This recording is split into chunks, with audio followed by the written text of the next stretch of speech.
if you've had any shoulder issues, you tend to get sore or tight at the back of your shoulder here, or you just want to be proactive with your shoulders, you need to check your posterior shoulder capsule. Why? Because if your posterior capsule is tight, it pushes the head of your humerus forward so that it doesn't sit in the shoulder socket properly. When that happens, you get impingement when you lift your arm. So here's how to test it and fix it. The first indication of contraction of the joint capsule at the back of your shoulder is tightness in the area if you reach up and across like this or like this. Now the shoulder blade moves to compensate when we do those motions, so we pin it down on the ground to test it better. Lie face up with arms straight and thumb in, and then bend your elbow to 90 degrees. With the opposite fingers, push into the side of your lats to hold your shoulder blade down. Then move the arm across your body. You'll feel your shoulder blade wanting to follow your arm, but hold it down.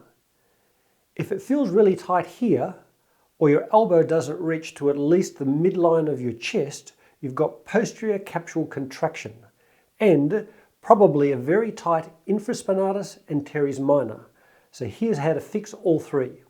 Lying on your side on the floor or a firm mat with your arm out at 90 degrees and your head supported, push your forearm down.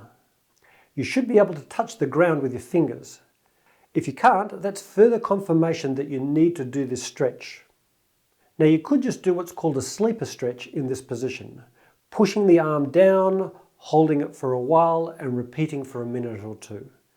But we can do two things to improve on the sleeper stretch.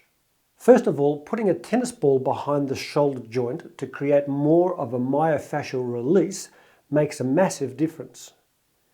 You can put the ball over the posterior capsule here to work out any trigger points in the teres minor, or here in the middle of the infraspinatus to loosen up any contracted muscle.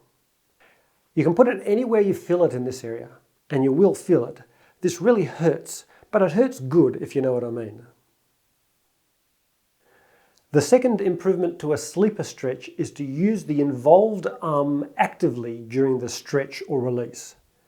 If you move your arm down by itself, you're reciprocally inhibiting or relaxing the teres and the infraspinatus muscles, which helps to loosen them. And if your capsule is tight, they'll be tight too.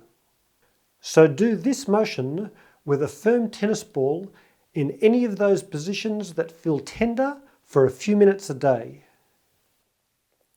Now if it's just a bit too intense, just roll back off the ball a bit.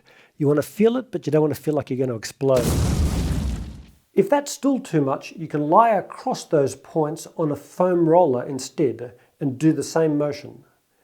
Just be sure to support your head with your other arm when you do this.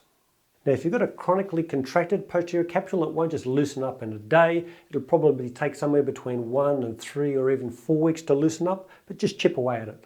Cautions. Just make sure you're not pressing on the bony ridge that runs along the top of your shoulder blade. Stay below that. And definitely stop if there's any numbness or tingling down the arm. Anyway, I hope you liked the video. If you did, please consider liking and subscribing because it always really helps. And let me know how you go in the comment section below. Okay? Cheers.